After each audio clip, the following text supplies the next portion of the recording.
Hello and welcome to episode 146 of Magic Rays of Light, a podcast exploring the world of the Apple TV and so much more. I am Sigmund Judge, returning once again to be joined by my co-host, Mr. Devon Dundee. A great week last week on the podcast with Jonathan taking my place. Big thank you to him, and a big thank you for joining the Team GIF debate against GIF. Really thoroughly entertaining episode. Yeah, it's always scary to say that word on a podcast, and it just kind of came out. I wasn't really thinking about it, but I guess I've put my stake in the ground as far as pronunciation. Hopefully no one's too upset with me over that. I don't think anyone's going to be upset with you. It's just a matter of fact, right? Another fact this week is that question that popped up every time there was a tvOS beta this cycle was, is Snoopy there? Where's Snoopy? And it prompted me to kind of passively, aggressively reply that clip of John Hamm just saying Snoopy during his Everyone But John Hamm campaign from a few years ago.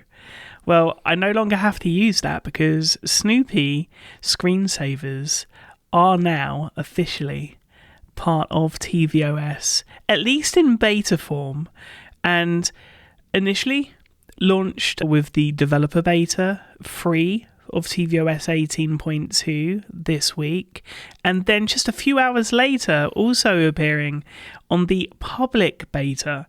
So if you're in either of these beta programs, you can check it out. I don't know if you have yet. I had a lot of fun checking out these screensavers because the amount of work that's gone into them is just unfathomable. I've had a lot of fun seeing the videos that you posted of the different scenarios that Snoopy can find himself in, and I agree with you. It's absolutely amazing what they've done here. I think the precedent is the watch face for Snoopy, where they really innovated on what an interactive watch face could be, where Snoopy is interacting with the hands on the watch and reacting to different weather and times of year, but it kind of feels like they're doing that same thing with the screensaver, right? Yeah, I mean, so you've got the clock if you want it by just tapping the Siri remote button, and that just appears on the side. And the main part of this is you've got Snoopy sleeping atop his doghouse, his famous doghouse. Then in between those, you'll see like these adorable interactions between him and Woodstock and the other Woodstocks around him. And that's a lot of fun by itself. But then Snoopy goes into dream mode and we start getting these different skits. So they include a moment where he's got writer's block, very cute. An award ceremony. There's him doing a portrait painting of Woodstock, but it turns out to be the bone that he's obsessed with instead, and Woodstock throws a strop. You've got him and Woodstock at the movie theatre watching a scary film, football training, TV repair, and of course, what we've seen in the previews since the summer, Snoopy in outer space floating about. And I'd imagine most of these are concepts brought to life that were originally shown in the comic strips. So that's very cool. But when you're in the screensaver mode and not necessarily the skit mode, the weather, which has been terrible here over the last few days, I believe is reflected in real time, which is very cool. Wow, that is awesome. Yeah, it's taking that screensaver that's normally pretty static, even with the aerials and stuff like that. It's kind of like fading into the background and just kind of there for atmosphere, and turning it almost into like very ambient entertainment, which is so much fun and a really great touch. And I have to say it, Sigmund, I think it's worth the wait to get to tvOS 18.2 and finally have Snoopy up on our big screens. And we've still got, of course, the Apple original screensavers to come as well from the likes of Foundation and who knows what else. I'm really hoping for a Severance screensaver that ties in with the release of Season 2. Anyway, those new screensavers, at least the Snoopy screensaver, available later this year on Apple TV 4K second generation and third generation hardware exclusively. Why has the first generation Apple TV 4K lost out this time round? Well, I hazard to guess that it's because it was launched in 2017 originally, of course, still functioning and working well, but discontinued in 2021 ahead of the new chip infrastructure, the new Siri remotes, and of course the onboard Fred border rotor that was included as well. Who knows? Maybe it will come at a later date, but for those asking, I think that's the reason really. Development's just kind of waned on that older box. Anyway, everything coming up on the show this week. We have disclaimer, The Weeknd, Open Hearts, the immersive music video that dropped last week, and talk of an Apple television once again. Sometimes I feel like we're ahead of our time, Devon. Before we get into all of that, we can't go any further without talking about Silo and its second season premiere last week. Silo, the story of the last 10,000 people on Earth, their mile-deep home protecting them from the toxic and deadly world outside. However, no one knows when or why the silo was built, and those who try to find out face fatal consequences. If the lies don't kill you, the truth will. What's the big question? What if everything you know to be true was just one big lie?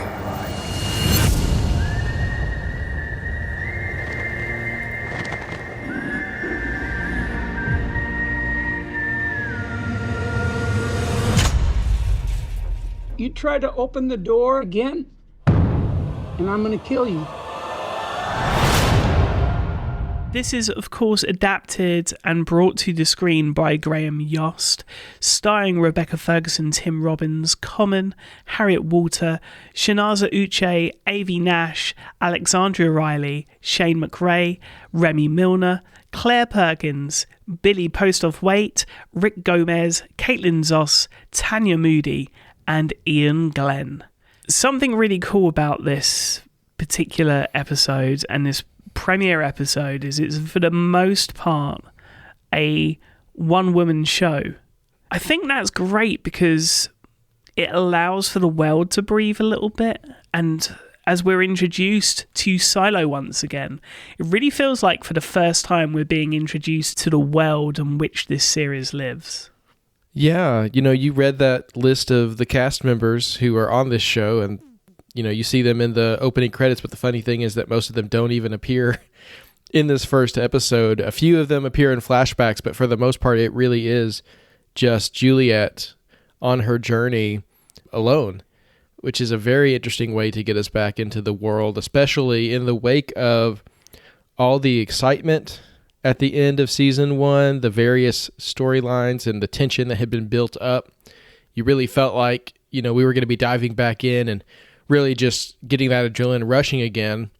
And you get a little bit of that in the opening where you see this sort of other story that's kind of setting up where Juliet's going to end up. But, really the majority of the episode is almost eerily quiet because she's not talking to anybody. She's just walking around this abandoned place and she hears these sounds off in the distance. So there's some really cool sound work being done, but it's not dialogue. And so really you're almost trying to fill in the gaps of her internal monologue as she's trying to navigate this other abandoned silo and accomplish this goal that really, it's such a focused episode. She's trying to get from one place to another, right? That's really the entire thing. And it's such a cool way to really, I think, recenter and get us focused on Juliet and her journey and who she is. The name of the episode is The Engineer, really just kind of getting us into her headspace and really just establishing our connection with her again as we're re-entering this world. And I have to imagine we'll pretty quickly get back to her original silo and all the interesting thing happening there. We got to figure out what's going on with Common because, that guy's got a lot going on. But I think for this first episode, it was a bit of a subversion of what we were expecting, but in a really fun and interesting way. Juliet finds herself in another silo that has been abandoned. I find it a little bit interesting that she's not really thrown, or at least she doesn't show any sort of shock that there are other silos. You would assume that the people in the silo would not be aware of the other ones, but maybe she always had a little bit of an inkling that there were others out there. But anyway, this particular one, the people went through almost a similar storyline to what Juliet went through. Someone seems to have discovered that what's going on outside is not exactly as they're being told, and so there's a rebellion, and they end up going outside and facing the fate of doing so. And she has to kind of push her way through past thousands of corpses and get down into this other silo, and you see her have to maneuver her way and get past some of the security and get to safety. But then she spends most of the episode at this gap where she can hear something is happening across the way. It looks like maybe that silo's version of Judicial is kind of the impression that I was getting. And there's a broken bridge that she has to get across to figure out, is this something that could be useful to me? Is this a danger? What is going on over here? She really it's very focused on just getting across this very wide gap. And she does various techniques to try to do so. But it really was interesting, some of the practical things that they were doing with this set piece to communicate what Juliet's going through. And I just thought it was really impressive technically what they were doing there. Yeah, from a technical level, just the piecing together of this sequence was quite special. I do want to very quickly mention, though, there is one threat before we get to this point, and that is the oxygen mask itself, which, from a conspiratorial point of view, which is very much, a big part of Silo, both the books and the series. The oxygen tanks are almost like booby-trapped, and therefore, why is that? Is that the reason why so many actually died outside, and why we see in the very first episode of season 1 someone go out to clean and then suddenly just drop to their knees? That I thought was really interesting. But yeah, the whole sequence for getting from one part to the other, making sure everything is secure enough to just be able to creep over, it was something that we haven't really seen since the early days of Indiana Jones, and dare I even mention the Uncharted series from Sony Computer Entertainment. So that was all really, really special. The noise that attracts Juliet, later you can hear distinctly as Moon River. An old-timey song, but incredibly recognisable. Maybe not in this world, but who's playing it? That's the question. That is the question indeed, and Apple is not offering us any answers right now. As you pointed out on social media, Insight does not tell you who this other character is that she rumps into at the end. We know he's played by Steve Zahn, who's a newcomer this season, and we've heard Steve Zahn mention some things about working on the show and what it was like working with Rebecca Ferguson. But what we don't know right now, at least those of us who haven't read the books, is who is this person behind the door, and what's his deal, and what's going to happen between these two. Really interesting character just from the very little that we get from him, because he seems weirdly friendly, not like in a super embracing way, just like he's not being super rude, but then he's threatening her. It's this weird combination of the tone and what he's saying that I think is very interesting. All we get of him is just that one little line, and the fact that he's listening to Moon River, I guess, which I guess tells us something about him. But yeah, I'm very interested to see more about this character and find out what his deal is. Overall, I was absolutely blown away by this debut episode, Devon. Cannot wait for more Silo. Every week, one episode on Apple TV Plus, and of course across all of your screens. Speaking of all of our screens, we might have a new one coming to our homes very soon if Mark Gurman is to be believed. This week, he finally gave us just one central location breakdown of Apple's upcoming smart display for the home. We've heard hints here and there from Mark Gurman from different places, but he really just breaks it all down for us here and tells us exactly what he's expecting anyway. So let's go through some of the attributes of this smart display. Some we've heard before and some are kind of new. Mark Gurman says it's going to be a 6-inch square touch display with thick bezels, a landscape FaceTime camera, which I'm not sure how it's landscape if it's square, but maybe the bezels are thicker on one side than the other. It will have a built-in battery and internal speakers, so it's meant to be used on its own, but he also mentions that there will be accessories for mounting it to a wall or a dock even with the speaker, which is that HomePod aspect of it that we've heard about before. It'll be running HomeOS, which Mark describes as a mix between iPhone Standby and watchOS, which is very interesting to picture and I think is going to be really cool to see what exactly that looks like. But I think there's lots of concept artists who got a lot of work assignments just based on that one little tidbit. It'll have integration with Apple Intelligence, Siri, and App Intents, though no App Store to start. It'll have home screen widgets for weather, calendar, photos, and home controls. Sensors to determine how close you are and adjust the interface accordingly as you approach. It's thought of, Mark says, as a command center for the smart home. It's coming as soon as March and will, of course, be available in silver and black. Or if modern Apple gets their way, it'll be midnight and starlight, right? Oh, don't you dare. Do not dare, Apple. Really interesting here. I've been thinking about the bezels. And why they would be thick. And one of the reasons I think is so that Apple can offer a wide range of different accessories and mounts.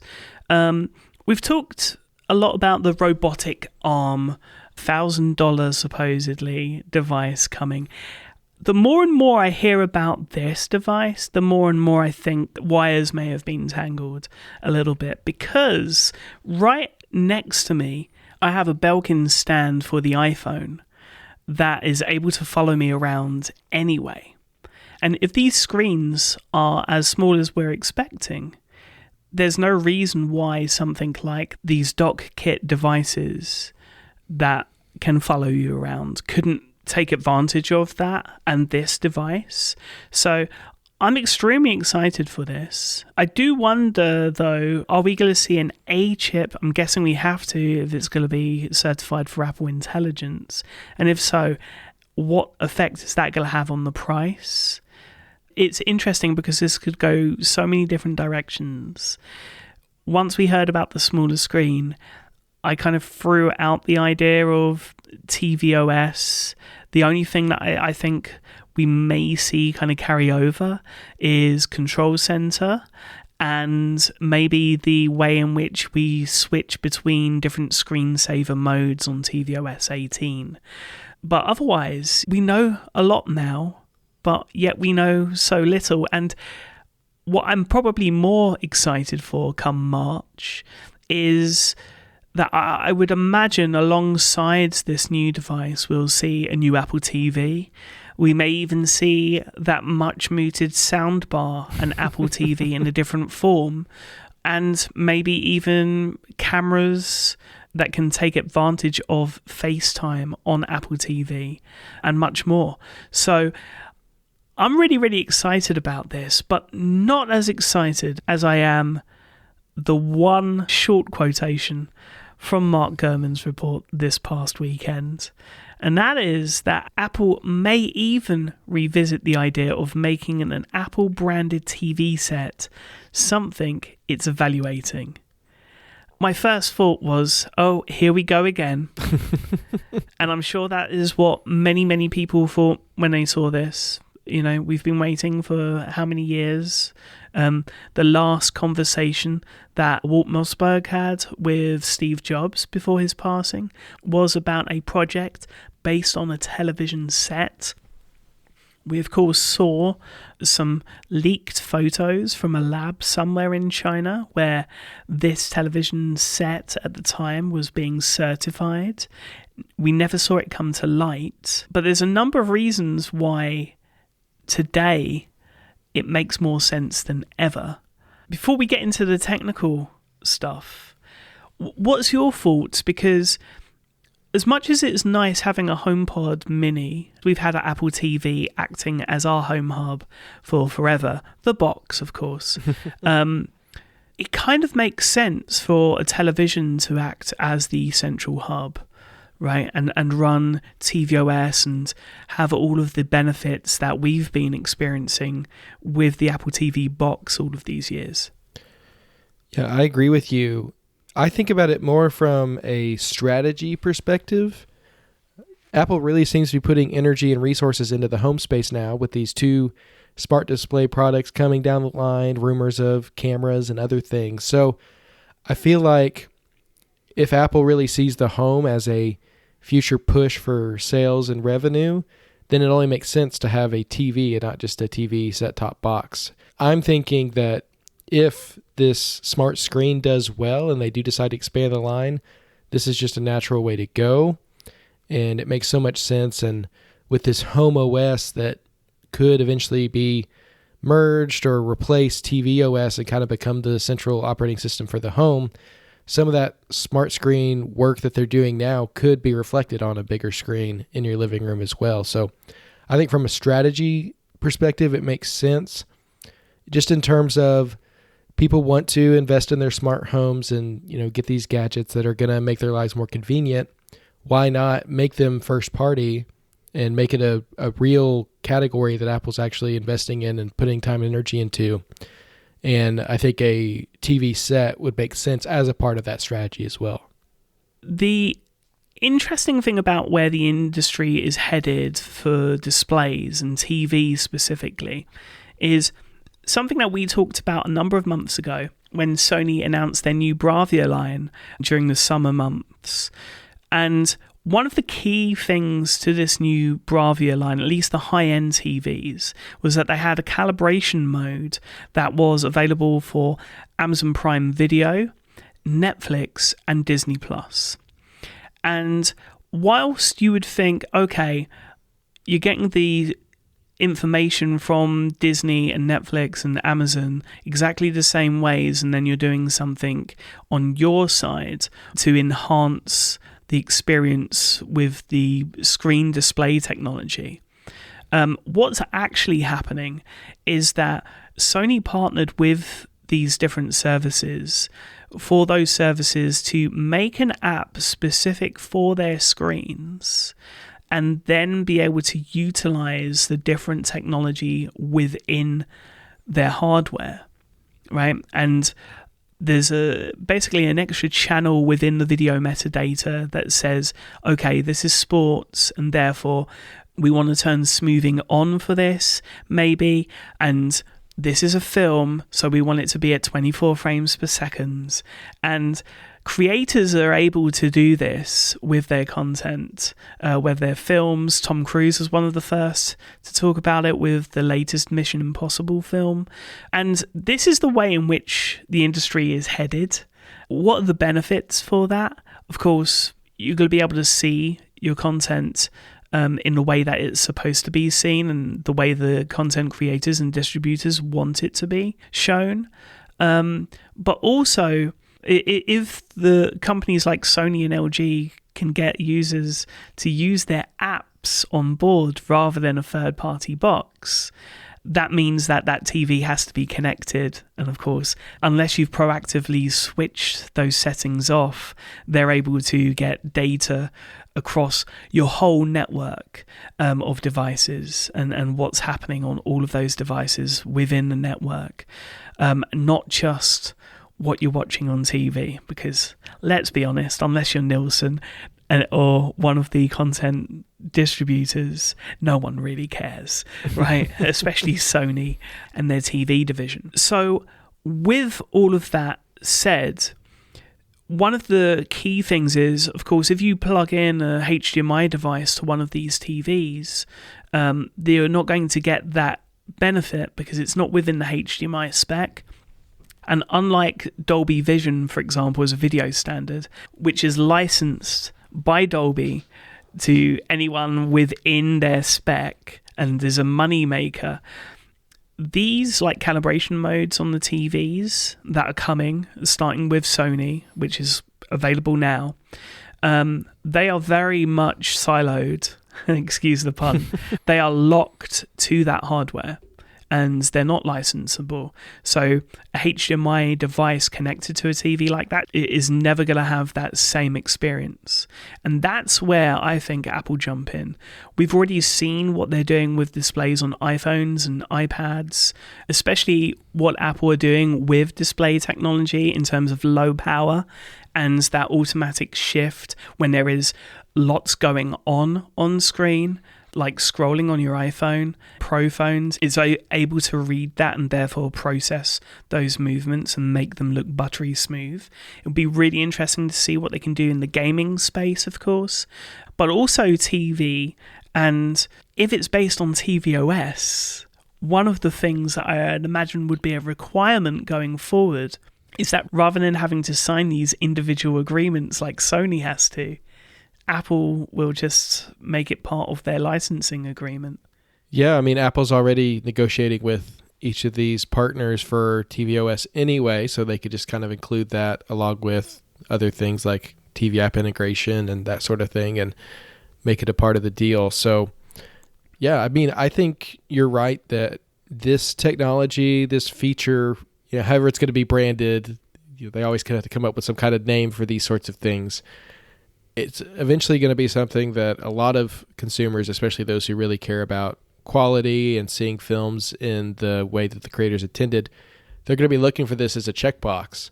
And if they can't put it on the Apple TV set-top box, that's going to be disqualifying for a lot of people. And so if the only way to do it is with an actual screen, and Apple wants to be in people's homes again and wants to be at the forefront of what's happening with TV and getting creators' stories out there, this seems like it's going to be the way that they're going to have to go in order to embrace that technology. And I also think it's an entry point in which Apple kind of need to be seen as, a company that can make TVs, because eventually we're going to get to a point, and there are screens kind of like out there at the moment that are able to project augmented reality video, right? Where you've got that depth, and we've got spatial video as well. I would imagine once we've seen a traditional TV set from Apple and it performs well, then we'll be able to see that as well. We've talked in recent weeks about the different things that we've heard with regard to augmented reality projection, that kind of thing. So if we're going that far, is it really that out of sight to think that Apple would make a television? I just think in 2025 and beyond, it just makes perfect sense. I agree with you. So hopefully we'll hear something about it in the not too distant future, first from, of course, Mark Gurman and leakers, and then eventually we'll, get it from Apple. But I'm hopeful that within maybe by the end of the decade, we'll have an official Apple TV screen up in our living rooms. Let's talk about timetables, because there was one timetable that was set earlier this summer, and that was for Final Cut Pro 11 by the end of the year. It officially released just last week. Tell us about it, Devon.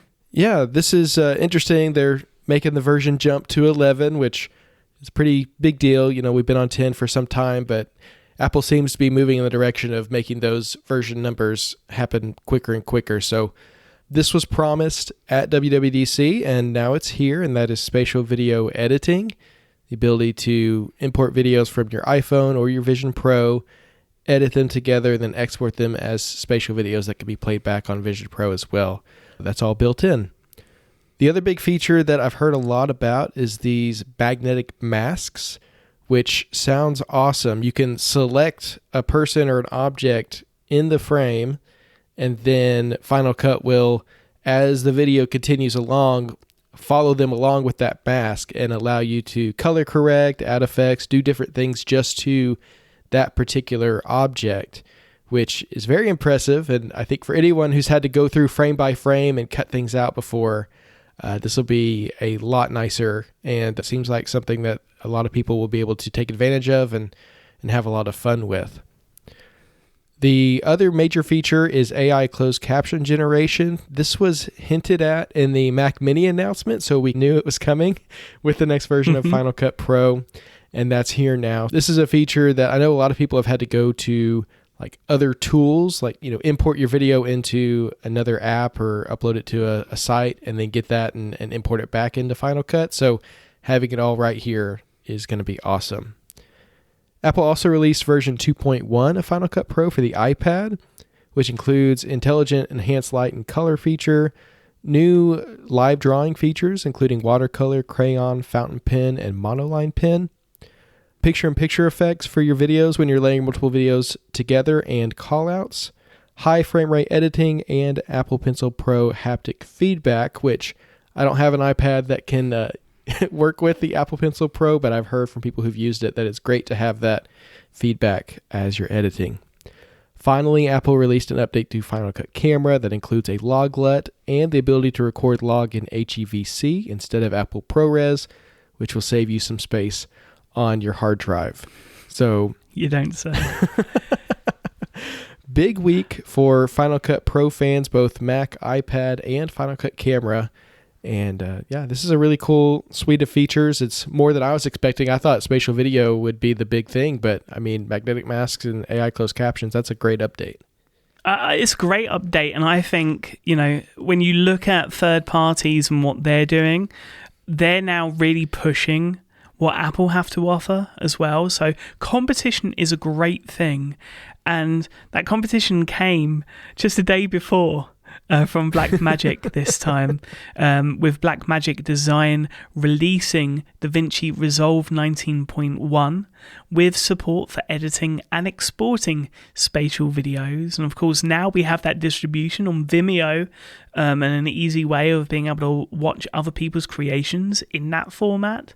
Just makes perfect sense. The other big name within the video space, at least for iPhone users, is Kino, the iPhone video camera app from Lux Camera, which was updated this week with camera control support and the ability to record 4K video at 120 frames per second on the latest iPhone 16 Pro.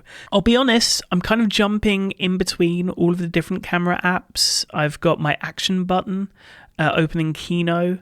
I have camera control opening up Apple, and I have a second page on my home screen with all of my camera and video editing apps. So there's lots to choose from. I would say check them all out, because I do think that each app has its benefits and its strengths in comparison to the competition. So just sticking to one is probably not the way to go. Yeah, it's a great time to be a fan of iPhone camera apps and a maker of iPhone camera apps, because there's all these cool new tools with controls and camera control to take advantage of, and it's cool to see third-party apps being updated to take advantage of those sorts of things. So a lot of fun things to check out. Now, last week, when I was away, you talked about Apple getting into physical media. So I just wanted to very quickly recap this. Of course, Apple's Apple Music 100 physical book from Asaline coming very, very soon to me. Very, very soon as well, because I was mad enough to get one. But for those that are physical music lovers, we've got some good news, because Quantra 2.0 features an all-new design and compatibility with the latest version of iOS. It disappeared a little bit ago, but this is also compatible with tvOS, and it's incredible. You can basically play your vinyl, it's able to detect it, and it shows you the metadata on screen, shows you real-time lyrics and everything else. It's very, very cool. It requires an iOS device, an adapter, and everything works. But if you want a simpler way of doing that, now with 2.0, you can simply put your phone next to your music system, and it will automatically detect without having to have any adapters or anything plugged into it, which to me is absolutely mind-blowing. Yeah, this is a great update and very encouraging for users of Quanta who haven't been able to use it since iOS 18 came out. So it's awesome not only that it's back, but that it's got such a big update and these new features for people who are Vinyl fans and Apple fans at the same time. And of course, it comes from someone we've talked about enough times on the show. We could almost call them a friend, Christian Privatelli, who's a great developer and a developer we definitely want to support the work that Christian's doing. So we will leave a link to Quanta 2.0 in the show notes if you want to check it out and support Christian's work alongside, of course, Supercut for Vision Pro, an app that you and I are both big fans of. Very, very much so. And, this is kind of like the perfect time where you can really give a kickback to your favorite developers. And Apple, in a roundabout way, are going to help you in the US because they have just begun a new campaign in which current and previous subscribers to Apple's stable of entertainment services can get up to 3 months free with a new promotion that we'll also link in the show notes. So if you're able to take advantage of those and it saves you a little bit of money, think about how you could possibly redistribute that to your favorite developers out there. Now, when it comes to entertainment, we've got a lot to catch up on, Devon, because this has been a crazy week. Of course, we'll get into Apple Originals in a moment, but first, let's delve into Apple Arcade because we got a bumper announcement. We did. Apple has just announced 15 new titles that are coming to Apple Arcade in the coming months. So if you take advantage of that 3-month offer, these will all be covered under that. Starting December 5th, Talking Tom Blast Park, Boggle Arcade Edition, Pac-Man 256 Plus, Hot Wheels Race Off Plus, Barbie Color Creations Plus, and Little Cities Diorama, which is a Vision Pro game that's coming to Apple Arcade. Very cool to see. On December 9th, we've got 2 Final Fantasy games, Final Fantasy IV 3D Remake Plus, Final Fantasy IV The After Years Plus. Then a month later, on January 9th, we got a whole other slew of games, including Skate City New York from Snowman, Gears and Goo on Vision Pro, 3 Kingdoms Heroes, Final Fantasy Plus, Trials of Mana Plus, Road Stampede Plus, and a game that just the title draws me in, Sigmund. It's literally just Mowing Plus. Yeah, I like the name. I can only imagine the concept. I haven't had a chance to look yet, but if it is literally, your finger as a mower mowing the lawn and creating patterns and that kind of thing in the lawn, I'll take it. It sounds like it could be very zen, but this whole batch of releases excites me. I love when they do these big announcements so you know what to expect and how to plan out your gaming time ahead of time and make your list. You can go ahead and pre-save these in the App Store, so they'll go ahead and just appear on your devices and they become available too. So yeah, Apple Arcade going strong. Some fun stuff to play over the holidays and into the new year. Now I have to say my favorite addition to Apple Arcade recently is a game we talked about a couple weeks ago, Wheel of Fortune Daily. I have been playing it daily. I've got my, 14-day streak going now. It's a lot of fun. I've kind of just been including it in my daily word games with Wordle and Sudoku and the others that I do. So that's been awesome. I've been having a lot of fun with it. Have you been playing any Wheel of Fortune? I have, but I think when it came out, I announced my tactic, which was that I would get there early to kind of put pressure on you and play it in the morning. I've found actually it's better to play this a little bit later on in the day once the brain is kind of revving, because some of the challenges after the initial Wheel of Fortune play for the day, you have the ability to go on a spree of different puzzles which you're timed for. I'll say I haven't struck once like a big number when spinning the wheel, and that's been quite disappointing. But you shared with me that a certain someone is just getting millions every time. Oh, man. Yeah. So, you have the leaderboards for the different stats in the game. Some of them are a little silly. There's actually a leaderboard for playtime, which I think is kind of goofy. But I checked the leaderboard, and my wife, Catherine, her total earnings were just astronomical. And I asked her about it, and she said, oh, yeah, I spun like 2 millions on the wheel. I'm like, I didn't even know that was possible. I thought that was just decoration on the wheel. But yeah, apparently you can spin $1 million.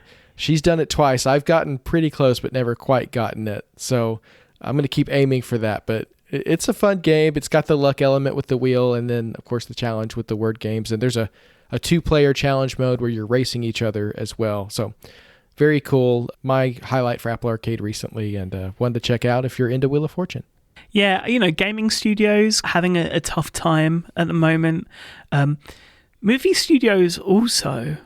And that brings us to a really, really exceptional trailer for a original comedy coming next year from both Seth Rogen and Evan Goldberg, and that is The Studio.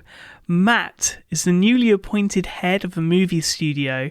Desperate for celebrity approval, he and his executive team at Continental Studios must juggle corporate demands with creative ambitions as they try to keep movies alive and relevant. So, how do you feel in all this? I got into this because, I love movies. But now I have this fear that my job is to ruin them. The job is a meat grinder. At Continental, we don't make artsy films. We make movies. Movies!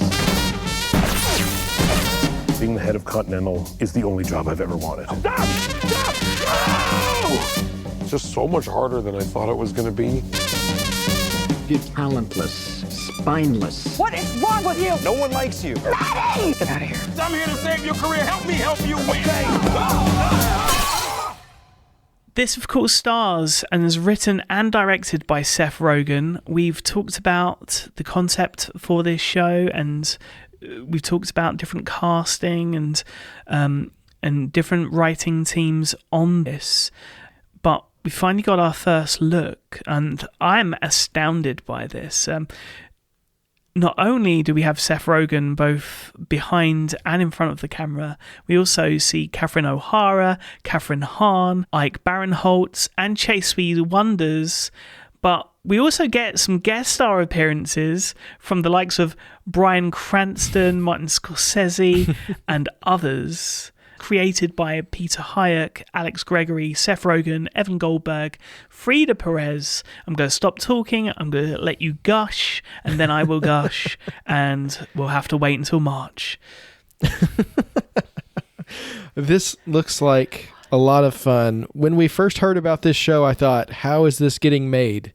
Because it's one of those ideas that, it's so meta that it really just feels like it almost wouldn't get passed through and allowed to be made. And, coming from someone like Seth Rogen, who's obviously passionate about storytelling through TV shows and films, and I have to imagine it's going to end up being some kind of commentary on the industry, at least in some way.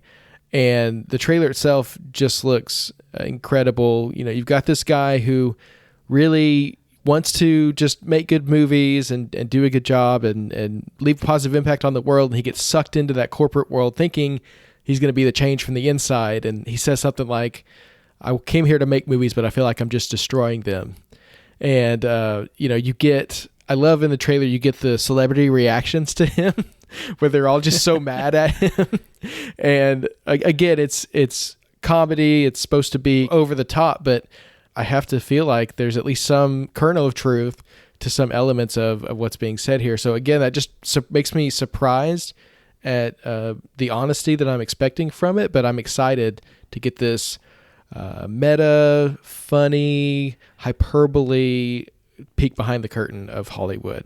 I'm wondering, in terms of the development phase of this, how meta this has actually become, because the first name of Seth Rogen's character is incredibly meta.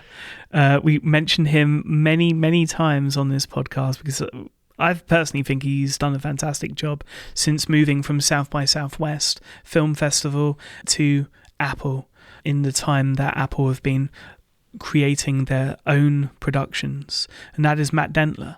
So I'm really excited about this. When I first heard the concept, I thought, this is something that's made for me, right? To really get my teeth into.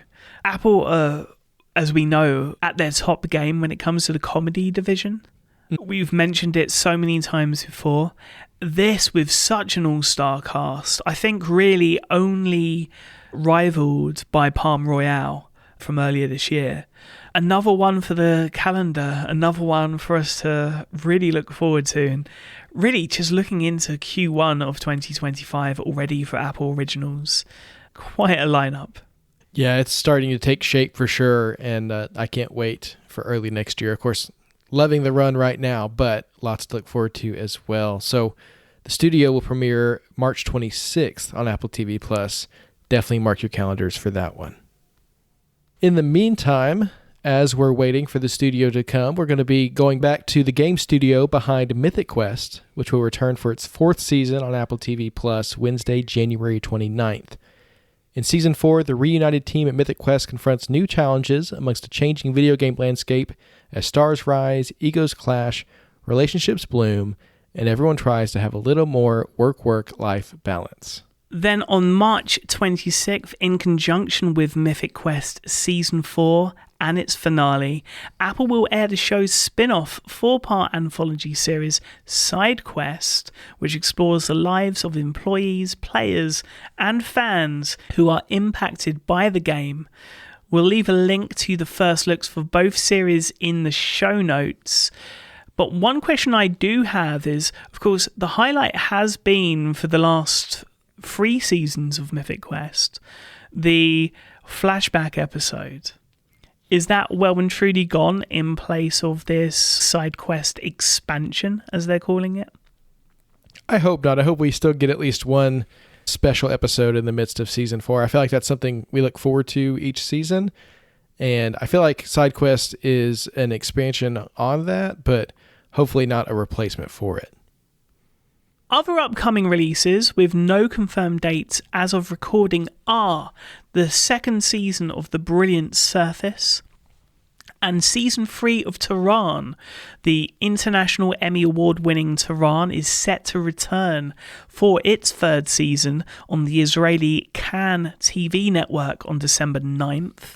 It was, of course, delayed due to the ongoing conflicts in the region, and the new season will centre on the Iranian nuclear program and stars both Niv Sultan and series newcomer Hugh Laurie. So very, very much looking forward to that. Whether I can wait for it to make its way to Apple TV Plus or find some way of watching Kan TV from Israel, we'll have to wait and see.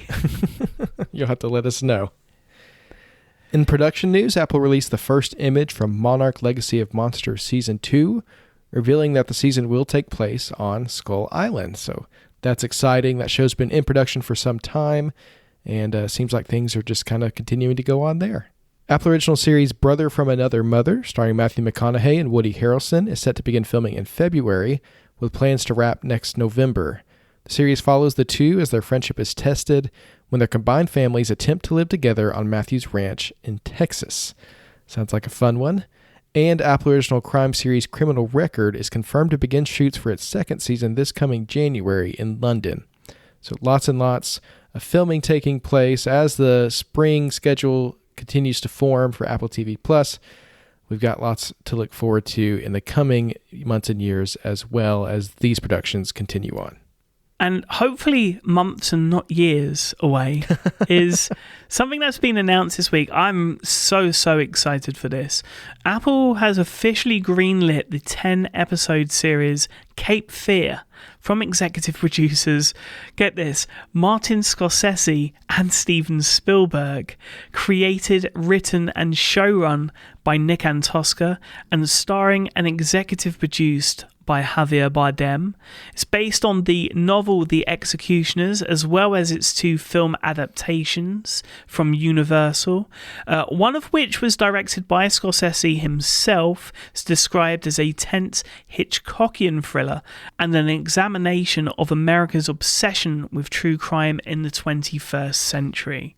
The company has also announced, this time from Apple Original Films, a fully authorized documentary. And Martin Scorsese, believe it or not, so many music documentaries, but this one isn't one of his, but a music documentary on rock royalty Fleetwood Mac, directed by Frank Marshall, with, of course, John McVie, Christine McVie, Lindsey Buckingham, and Stevie Nicks, reflecting on their uncompromising 50-year-plus history. Those are 2 bits of in-development news direct from Apple this week. But we have some other news. Yeah, more news from Bloomberg, where it was reported that Apple is looking to license Apple Original films internationally to improve reach and revenue. The company cited the hiring of content distribution executive Maria Inez Rodriguez earlier this year. Now, I think we talked about the job listing for that position when it came out, and this idea that Apple could be exploring international film distribution. So I don't know that this is super surprising. It's just another element that they're exploring in terms of how to continue to get their films in front of more people and improve revenue for Apple Originals and Apple TV Plus. Of course, we've seen this with the TV series, some of them being licensed out to international broadcast networks to play in other countries off of Apple TV Plus. I think it just makes sense to, you've got this content that you've got the rights to, and you've got your audience on Apple TV Plus that you're continuing to grow, but there are other audiences to be had. So I think it makes sense to explore other collaborations and, share these stories with as many people as possible. Yeah, I think one of the bummers I have for streaming right now is the inability to be able to actually purchase TV series and films from the streaming services. Because, of course, they want to be able to secure that reoccurring revenue, right? Keep you as a subscriber. But I would do both. I'd be very, very happy to purchase, like I have done, Killers of the Flower Moon, both digitally and on 4K disc. Yes, 4K disc. It is available. And most 4K Blu-rays are region free. Right, so if you can find a region that, for example, I had to import my copy of Coda originally from Japan, and then I found an Italian distributor that seems to be distributing most of the films on disc.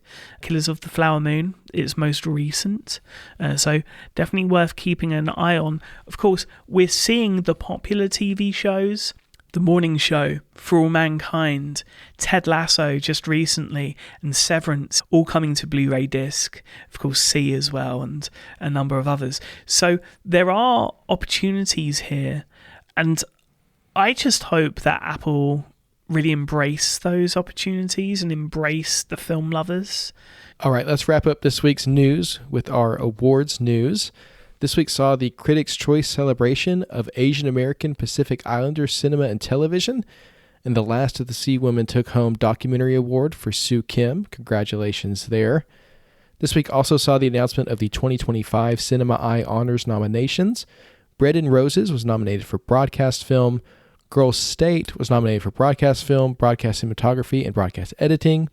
And The Enfield Poltergeist, one we haven't talked about in quite some time, but is still in awards contention, was nominated for Broadcast Cinematography and Nonfiction Series. Those winners will be announced on January 9th, so best of luck to the nominees and congratulations to everyone nominated.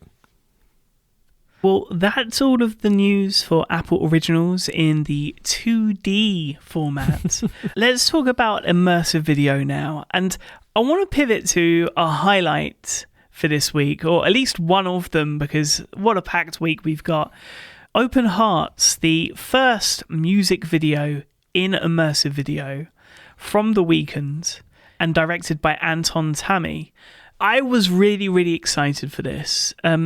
It released one day earlier than advertised, which meant it actually fell on the anniversary of Michael Jackson's Black and White music video from the 90s, which is probably the music video's biggest moment as a format or at least most recent big moment as a format. I remember the event of the music video being pressed up against the TV, waiting for the premiere of a music video on national broadcast TV after the news. It was that big a deal. And I'd really hoped that this would do the same for immersive video and for music videos on the whole, even in this saturated media market, Devon. What did you think of Open Hearts from The Weeknd? And being a little younger, did you have that same sentimentality when it came to the music video as a format and as an art form? I think I do have that same sentimentality, but it's kind of a different exposure, maybe. I grew up watching the Disney Channel, which they had music videos all the time for their original music. And then also my first real interaction with online video on YouTube was watching music videos from my favorite artists. And so, yeah, I really do have an appreciation for the format, though I missed maybe the heyday of it on TV, MTV and that sort of thing. But I definitely love music videos. And when I was younger, I would listen to my favorite music and come up with ideas for music videos in my head of what they could do and kind of tell the story of the song through, just through my imagination, which was kind of fun. So, yeah, I haven't really thought about it in some time, but I agree with you. I think this new format is an opportunity for maybe the music video to make a comeback, and I definitely wouldn't be mad about that. In terms of this specific video, I enjoyed the experience quite a bit. It's more conceptual than narrative, I would say. The story element of it, I didn't really, if there was one, I didn't necessarily click with me exactly what the story was, but I enjoyed the experience of it in terms of a different way to experience the music and just kind of, see a visual representation of some of the feelings that The Weeknd is trying to convey, at least. And I will say, I finished the video. It's about 5 minutes long, and I immediately hit play again. I wanted to experience it again. So if that tells you anything, it's one of those things with immersive video. I always feel like there's more to be seen that I could have missed a detail the first time. I did notice some things the second time that I hadn't the first time. And I also feel like watching it the first time, I kind of lost the music, kind of faded into the background a little bit more in terms of being captivated by the visual. So I wanted to pay more attention to the lyrics and, the musicality of it all. But I thought it was a really good time, and I had a lot of fun with it. And I feel like just in terms of immersive video as a format, this, fledgling, very new thing that's happening, I thought they innovated on it in some interesting ways that I enjoyed. There were some special effects, both visual and practical, that I thought were really effective. As you're riding along with The Weeknd in the back of this ambulance and the horses are following you for some reason, you look ahead and the road before you bends upwards like the world's tallest roller coaster or something. I don't know. In that moment, yeah. I felt very small. And that effect really impacted me in a way that I think if it wasn't done right, it could have been jarring or even like cause motion sickness or something like that. But really, I think it had the impact that it wanted to. It made me feel small. Then when you actually get out of the ambulance, the door opens and you're in this bizarre cityscape that's kind of mirroring itself that I thought was really awesome. And it makes you feel like you're floating in a way that was very, very cool. So that effect also worked for me. And those were special effects. But then in the final scene, there's a fog over the whole thing, and it very practical effect. Just literally, there's just fog all over the room. And that, with the camera movements, I thought was very cool. I just thought the effects were great. The way that the video layers music over environmental sound is something that I'd never seen in a music video before. And I don't know if that was something they were trying out because of this new format, or maybe that's just something that they wanted to include. But I thought that also worked really well. So yeah, I enjoyed it a lot. Again, more of a concept than anything. Like I didn't get to the end of it and feel like I had seen a story or learned anything, but I enjoyed the music and the combination of the music and the visuals. So overall, I had a great time. I think when spatial audio was introduced on Apple Music, the first artist that I listened to because it was all ready and formatted in the format was the Weeknd's album. Oh.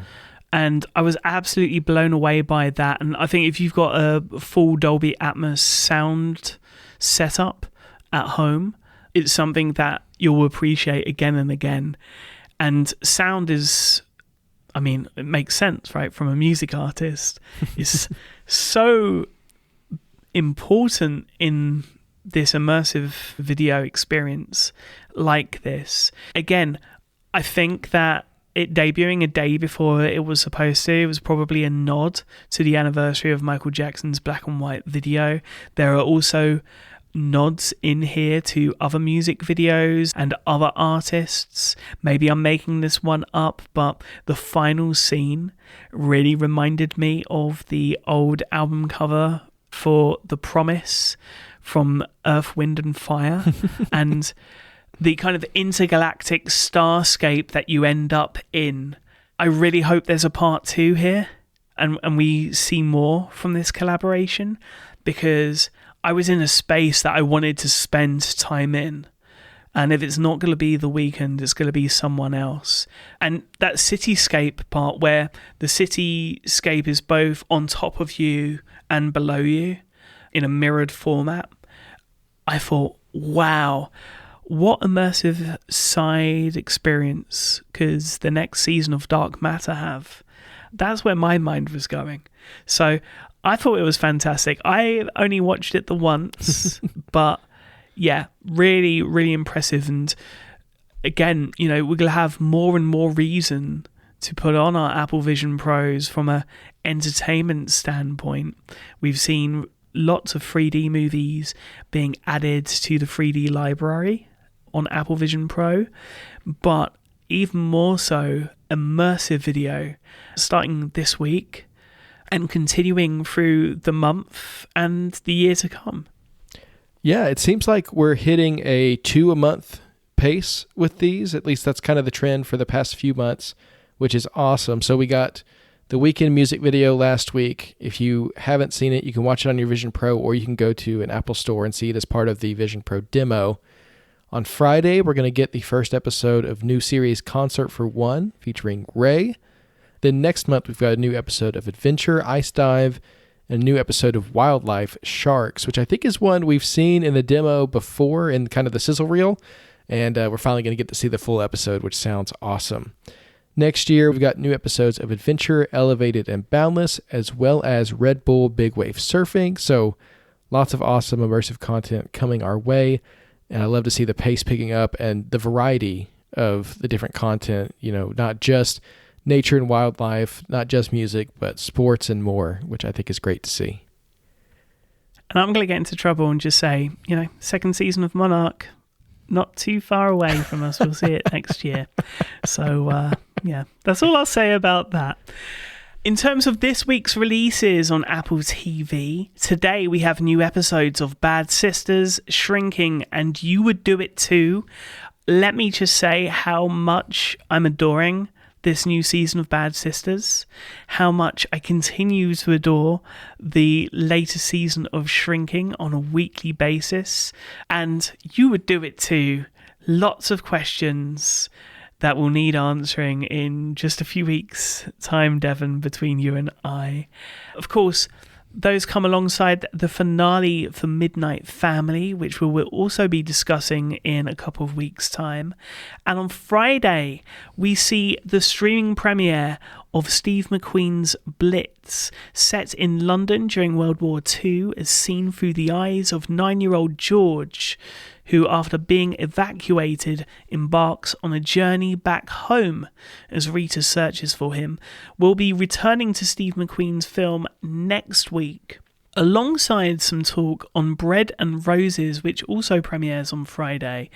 Originally, the title to a poem and song originating from a speech given by American women's suffrage activist Helen Todd. This is an infuriating but important documentary film from Sarah Marni, capturing the experiences of Afghanistan's women under the Taliban since they took control of Kabul. Such an important documentary. cannot wait to talk about this more next week, Devon. But yeah, 2 films that you need to have on your watch list. Very, very different films, but powerful in equal measure. Of course, for something a little bit more relaxed, because that all sounds a little bit too intense for some of the young'uns running around. We have Sargo Mini Friends Season 3. And I think that's the order in which to watch all of this, to be quite honest with you, Devon.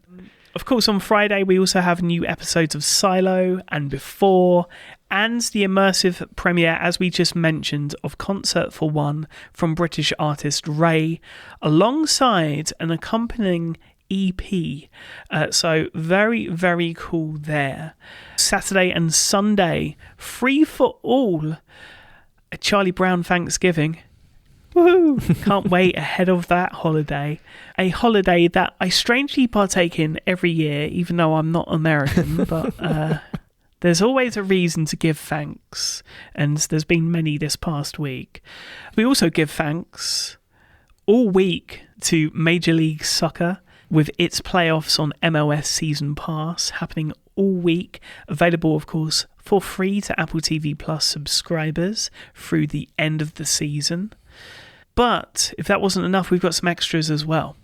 That's right. For Silo, we've got the Season 1 catch-up, one more opportunity before you jump into Season 2. Severance, we've got a Season 1 recap, a couple months early, but I'm actually really happy about that. It's a great way to get primed for January and maybe even kick off your Season 1 rewatch before Season 2. For Bad Sisters, we've got an outsider's intro to Season 1 with Fiona Shaw as Angelica Collins. And for fans of Blitz, Saoirse Ronan reads Real Letters from World War II Blitz survivors, a great companion piece to Blitz this weekend. Finally, Disclaimer released their final Inside episode for Chapter 7 with Cate Blanchett, Alfonso Cuarón, and the cast on Biases. And that is a great transition to our recap for this week, which of course is Disclaimer. This one wrapped up recently on Apple TV Plus, and Sigmund, we absolutely have to talk about it. Now, if you have not seen Disclaimer, consider this your warning. We're going to get deep into spoiler territory. It will ruin the show for you, so please don't listen to this segment until you've finished Disclaimer. Just go ahead and skip it. Go watch Disclaimer and come back, because this is a show worth watching unspoiled, but it's also one worth discussing, which is what we're going to be doing starting now. Acclaimed journalist Catherine Ravenscroft built her reputation revealing the misdeeds and transgressions of others. When she receives a novel from an unknown author, she is horrified to realize she is now the main character in a story that exposes her darkest secrets. To a beacon of truth, somebody who inspires me every day. All these years, you have managed to keep parts of yourself from the world. Until now. The man turns up and he tells me that you are in this book. How can you sleep at night? Stephen, I know you're there. The world needs to know the truth. The series is directed by Alfonso Cuarón, based on the novel by Renee Knight, starring Cate Blanchett, Kevin Kline, Sacha Baron Cohen, Leslie Manville, Louis Partridge, Layla George, Cody Smith-McPhee, and Hoyen. Sigmund, I have to admit, in the lead up to this show, I was excited. It looked very, very good. I was also nervous because what we've talked about in the lead up to this show, what the show is about, its premise really is about the interest that people take in other people's lives to the point of obsession and the impact that that has on people and society and people's lives. And I was a little hesitant about that because I always get a little bit nervous when people start talking about cancel culture, which is the direction that I thought this was going, because I'm a big believer in accountability and in repercussions for people's actions, and in really more so than punishing people, in making things right and just telling the truth. And so I was a little nervous about the direction that the show was going to go and exactly what the story was going to be telling. But I have to say, as I was watching it, I was really drawn in by the topic that this is exploring, the way that it goes about it. And I found the whole thing so compelling. So even though I was a little bit skeptical about, okay, what is this show actually going to be saying to me? I think as the show went on, it really made its case well. And by the end of it, I was just completely drawn in. So this series really grabbed me. It's one that I enjoyed so much. And 7 hours well worth watching. So what did you think about Disclaimer? Well, initially, I thought the structure was engaging but a little disorientating, because with that first episode, we were introduced to different characters, different timelines, and really, we don't know a lot of what's going on. Why is there such focus on this young couple? Mm-hmm. Who's the old man? Who's the writer? And what implications does this story have for everyone? And how do they connect? And it took a while. And there are also some really surreal moments in the storylines depicted. A young couple making love on a train and being disrupted by the ticket master, and just lots of things that just felt fantastical to a degree. Some of the dialogue also a little bit ropey, and I was a little bit concerned initially, and I can tell when reviews came out for this who watched just a couple of episodes and gave up, and those who watched the whole thing. Because it's very, very clear to me that all of these different choices were very purposeful when you get to the end. These surreal moments are mixed in with delightfully wicked dialogue in the narration, which I think is what you really, at that point in the series, you're supposed to focus in on, as opposed to the things that we find out soon enough have been written by a woman who really isn't very well following the passing of her son. And someone who, at the point in which we're jumping into this story, isn't alive anymore. And her wishes are being carried out by her widowed husband, who is very much going through a lot of grief that started with the loss of his son, and then his kind of disassociation with his wife to a degree, who locked herself in her room, was dying of cancer, and had previously tried to take her own life. And she'd locked herself in not any room, but her late son's room. And it all kind of focuses around, I would say, a Nikon camera and how images and prose really are not the whole truth, or at least they're someone's truth or part of. And that's where I want to kind of get into this a little bit, because there are some ropey parts in this screenplay by purpose throughout some excruciatingly awkward scenes. There are some disturbing scenes here, but the one that I want to kind of transfix on is the dinner scene between Catherine and Nicholas. Catherine, as part of this story, had been leading on this younger man when her husband went back to London during a trip to Italy. And I've actually been to Forte Domani, and it's amazing. And this is where it's all set.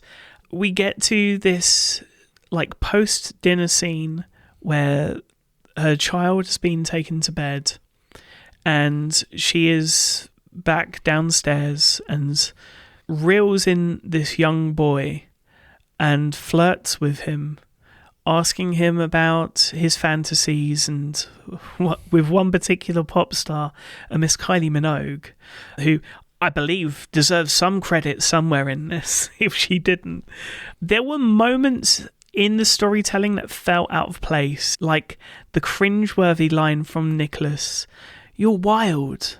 You're like a sex Yoda," which I just thought, this is either incredibly terrible writing, and I started laughing, or this is just nonsense, because this just doesn't make any sense, no matter how young and how inexperienced and innocent you may be.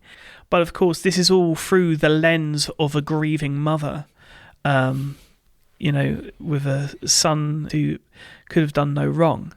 And that's where I want to kind of ask you about its effectiveness in the storytelling and the different lenses in which we're looking at this story. And of course, one of the most important lenses is one that we don't see through right up until the finale. Yes.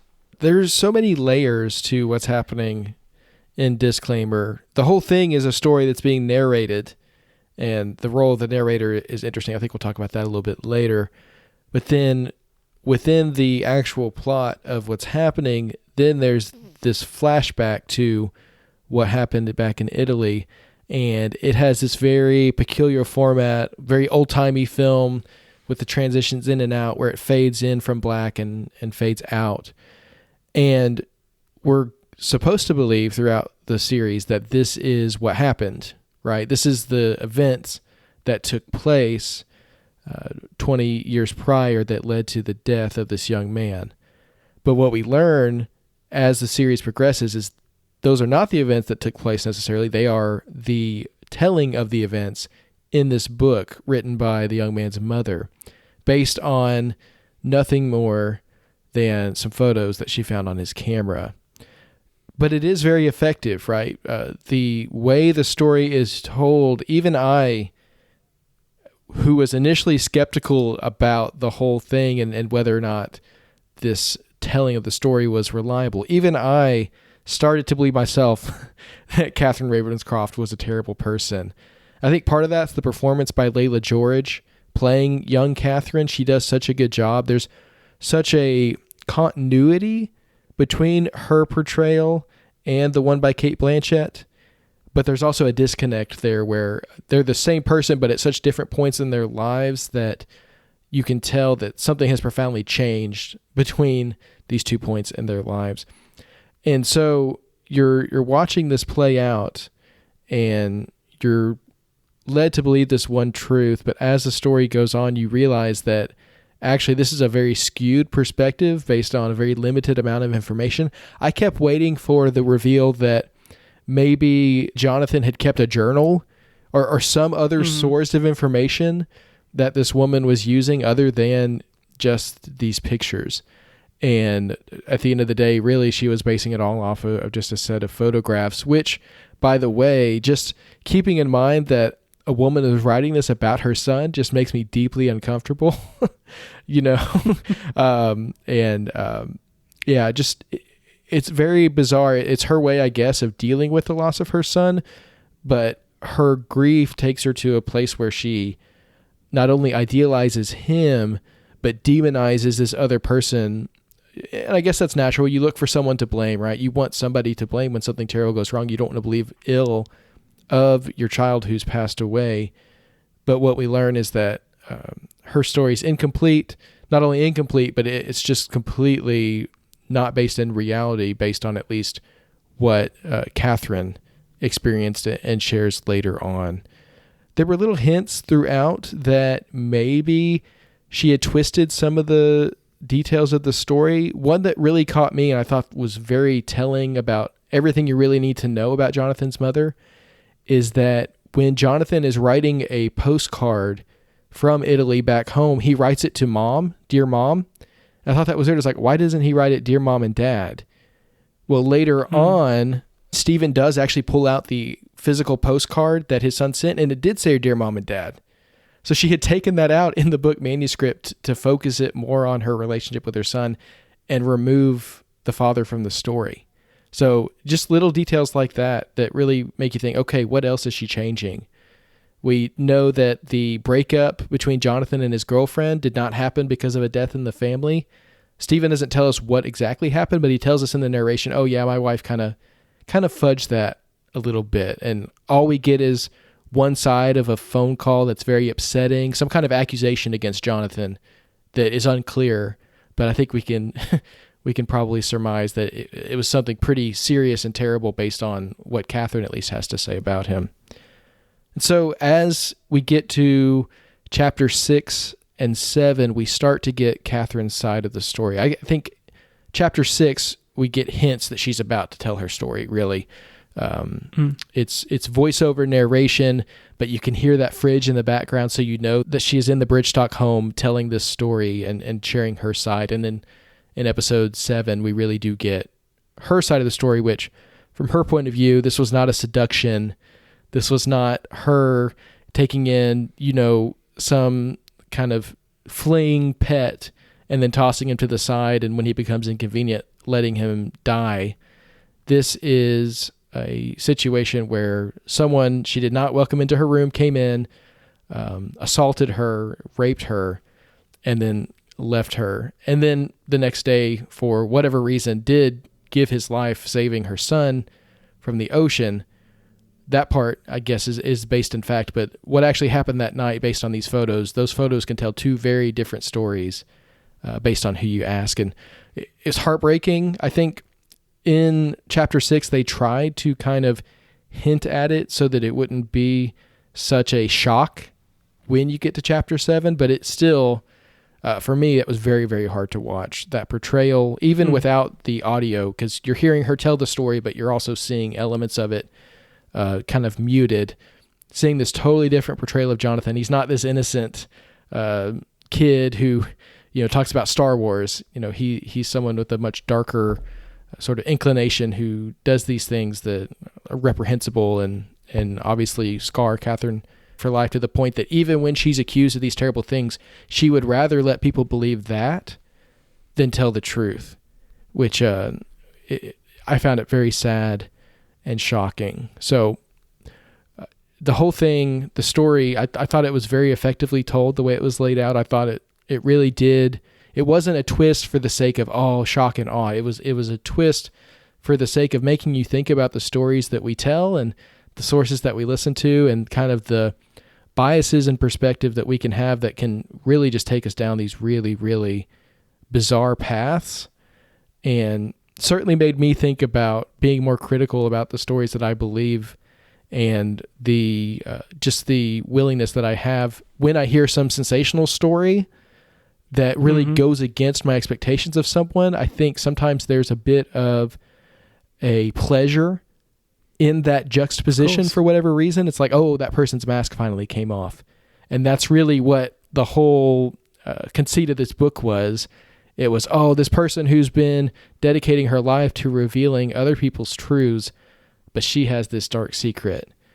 And I think that's so compelling and so not easy, but it's almost like you want to believe that about people sometimes. Unfortunately, it's sad, but sometimes you want to lean into that for whatever reason when it's happening to others. But then when it happens to you, and it's not true, then that can be devastating. So yeah, I don't know that I'm coming away from the story with like, this is what I'm going to do differently necessarily, but it's something to think about. Sure. And certainly consider, not that, again, I think that people should be held accountable for their actions. We need to let the truth out, have these conversations, remove the stigma around, especially issues like this one, and allow survivors to tell their stories in a way that they're not going to be harassed and accused and things like that. But at the same time, this story just, it makes you wonder, are we digging into the stories that we believe enough? And when those stories are told and people need to be believed, I believe we ought to do that. But we also, we ought to consider different perspectives, give people an opportunity to tell their stories. And that was not the takeaway I was expecting to take from this show. I think what's really interesting about this series and why I will be rewatching it is Alfonso Cuarón does something really interesting.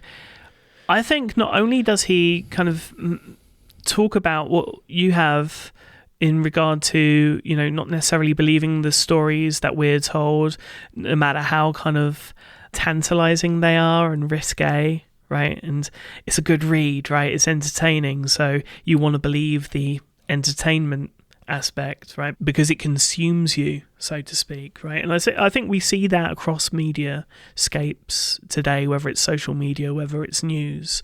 There is that bias that everyone has, but it's to what degree you actually use it. And what I thought was really interesting was, despite it being very clear that the book was full of untruths and fantasy, I thought the final act was really interesting in the sense of, yes, it talks about the idea that, we should, if someone is brave enough to come up and talk about something like this happening to them, our first feeling should be to believe them. But I also think in the final act, because of what happens near to the end of this, I think he's also getting us to think about, okay, maybe this is the version that we want to believe, because it's not written, it's coming from Catherine herself, and these are the things that she says happened, and these are the reasons why no evidence is everlasting to support that. But of course, the viewer is willing to put the pieces together to create that narrative, and then it's a decision on what narrative you actually want to go with. You talked about cancel culture. I think there's a really strong and interesting element to cancel culture in the office scene where Catherine slaps a co-worker. Everyone's out with their phones, already recording. They're not too worried about the embarrassment for the person that was slapped. They're interested in taking someone down and having an involvement in doing what they think is right.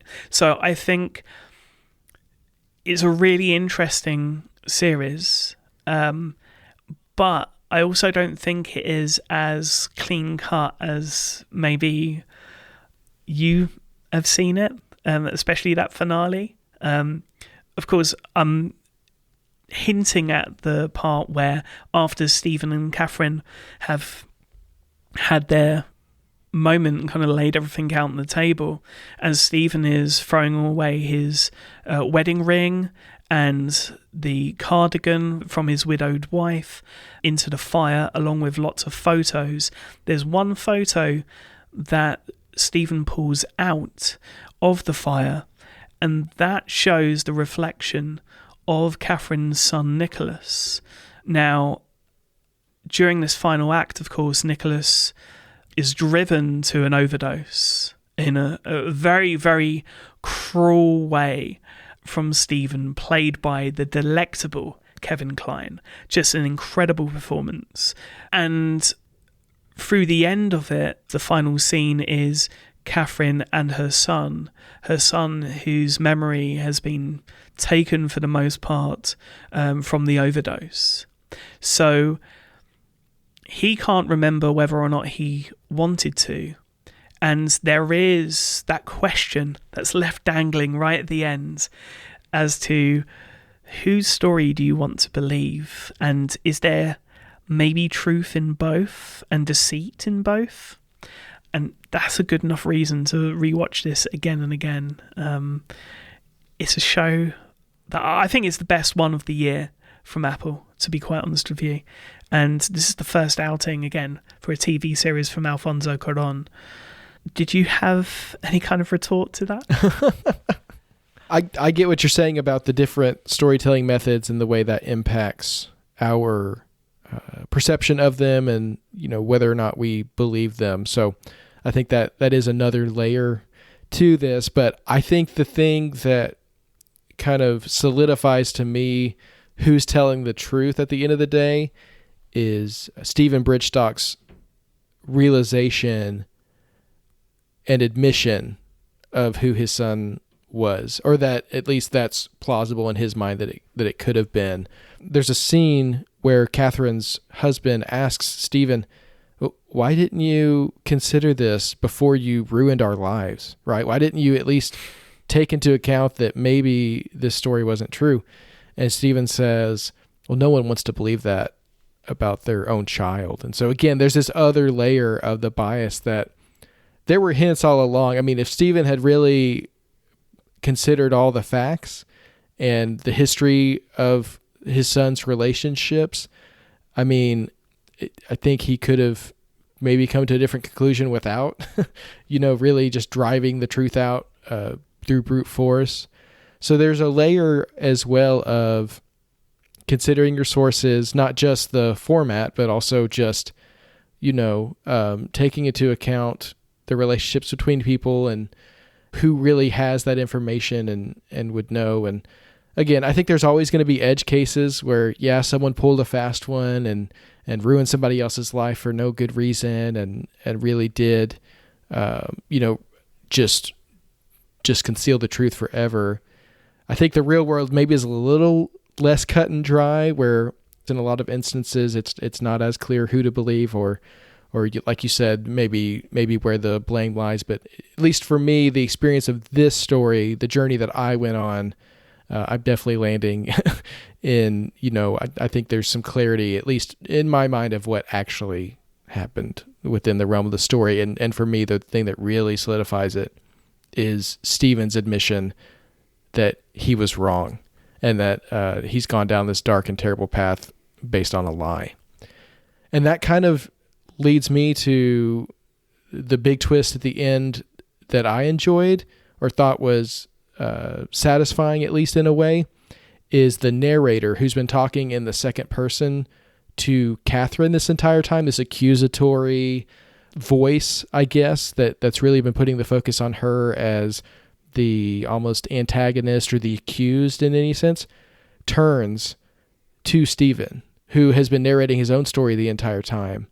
But in the final scene where he's burning all those things, suddenly the accusatory voice comes to him and basically tells him, there's nothing left for you. You've wasted your life on this.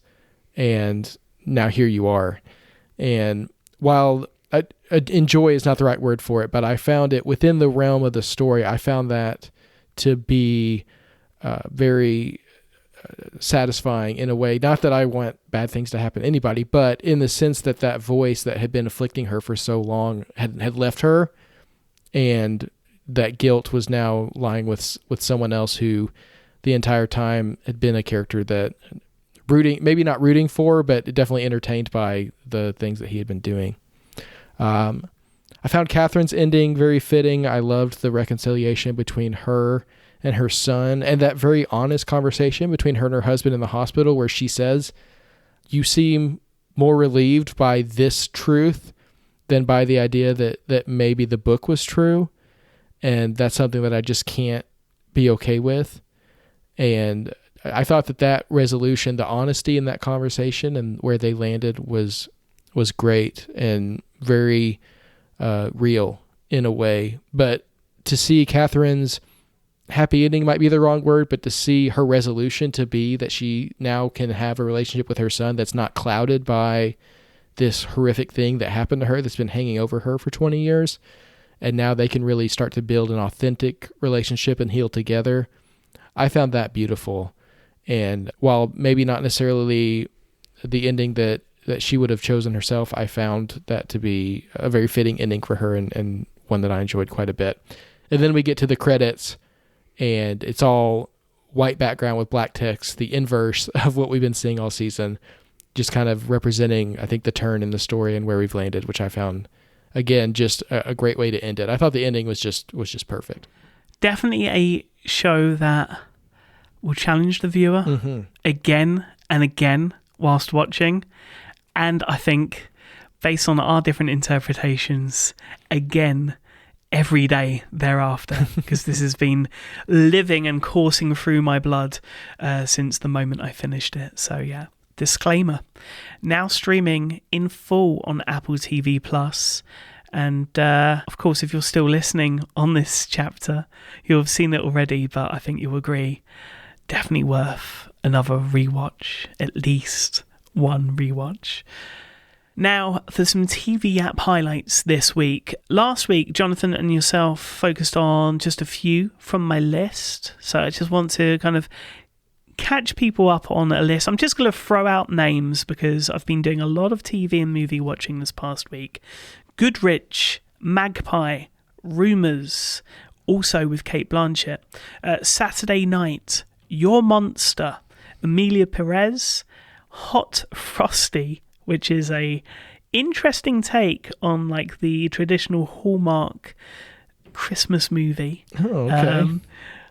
Definitely one for you to check out. And of course, Thelma On Hulu, June Squibb's first headline feature at 94 years old, a superb action comedy set around a grandmother tracking down a con man who tricks her into sending $100,000 on the phone, sparking a trek across LA to reclaim what was taken from her, and the final appearance of the great Richard Roundtree. This week, June Squibb also plays the dead babysitter in the remake of Don't Tell Mum, The Babysitter's Dead, now streaming on premium VOD alongside the sequel to Smile, aptly named Smile 2, so good one for the horror fans amongst you. Alien Romulus makes its way to Hulu this week and also sees a new X-ray edition on Amazon's store. Something that debuted last week with Deadpool v Wolverine, and something Apple will hopefully take note of as their own Insight feature takes shape. Also streaming now is Interior Chinatown on Hulu and Disney+. It's a show within a show concept where the background actor in a police procedural has no idea that he's actually the lead character. Thursday sees Cruel Intentions get a series adaptation on Amazon. Then we've got The Sex Lives of College Girls returning on Max for season 3, and A Man on the Inside starring none other than Ted Danson as a widowed retiree turned private investigator. So lots to look forward to on Thursday. Friday, of course, amongst the Apple original films you've got to check out, 3 really special releases on Netflix. Beginning with Joy, which tells the true story of one of the most incredible and important medical breakthroughs of the 20th century, the birth of IVF. It stars Thomasin McKenzie, James Norton and Bill Nye. Very important film, I think, to release at this point in time, especially in the US. The Piano Lesson, which is a brother and sister's battle over a prized heirloom piano, which unleashes haunting truths about how the past is perceived and who defines a family legacy. Stars Malcolm Washington and Samuel L. Jackson amongst a noteworthy ensemble cast.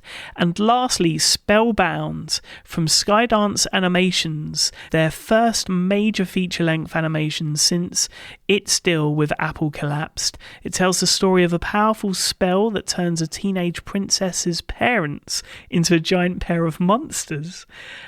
Features a score from the legendary composer Alan Menken of The Little Mermaid and Beauty and the Beast fame, as well as voices from Rachel Zegler, Jonathan Lithgow, Jennifer Lewis, Titus Burgess, Nathan Lane, Javier Bardem, and Nicole Kidman.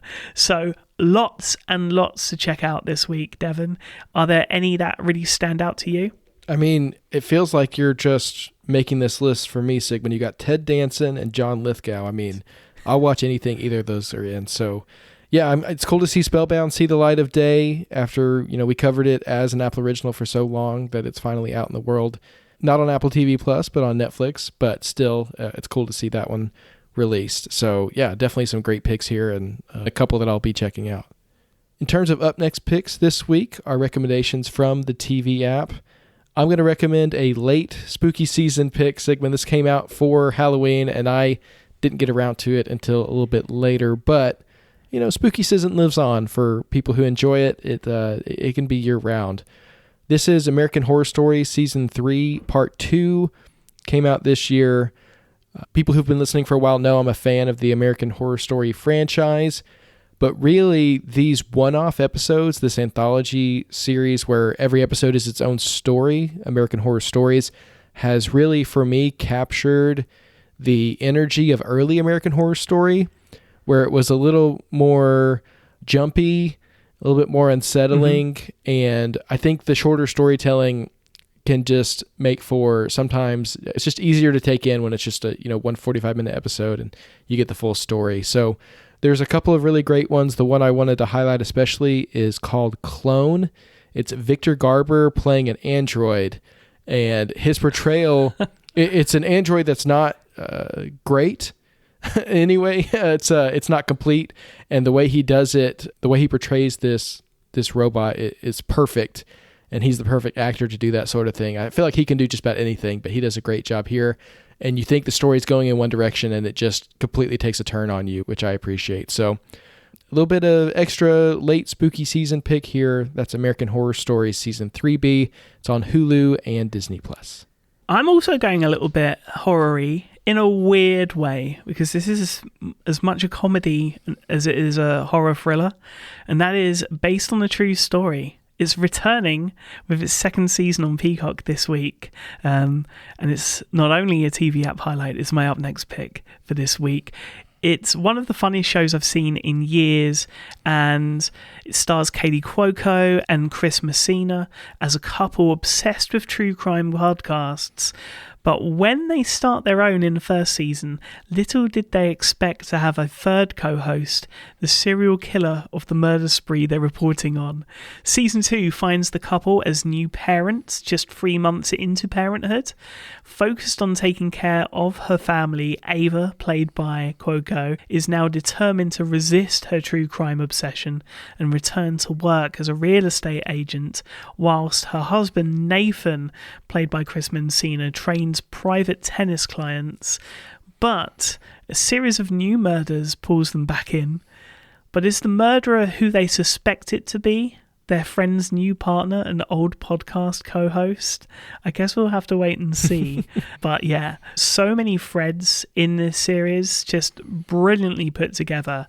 I binged the first season in one sitting and cannot wait for the second season. It's grim. It's very, very silly, Devon, but I dare you to watch and not laugh. Yeah, based on that premise and the cast, I don't think I would make it through 5 minutes of the first episode without laughing. So great pick, and awesome to see that one coming back for a second season. Well, that is our show for this week. Thanks to everyone for listening. Of course, we always want to connect with you and hear your feedback. There's a new way you can connect with us, which we will link in the show notes. That is on Blue Sky. It's a service that the entire Mac Stories team is now on, and there's actually a starter pack that you can just follow us all at once there, which is very cool. But having a lot of fun with Blue Sky and enjoying interacting on there. My handle on there is actually my website, devondundee.com. How can people find you on Blue Sky, Sigmund? Sig Judge at bluesky.social. So nice and easy to find me, at least for the time being. It may move to another domain over the next few days. So yeah, keep an eye out. But you'll be able to find us fairly easily, alongside the Magic Rays of Light account, which we'll also have linked in the show notes. Just a few episodes to go until episode 150, so please don't forget to put in your questions for our Q&A session at the end of the year.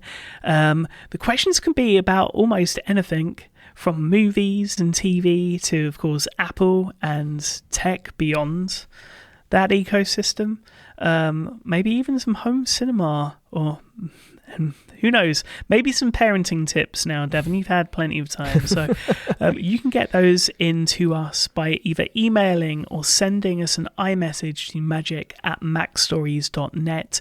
We'll be back next week to recap and highlight this week's Apple original films Blitz and Bread and Roses.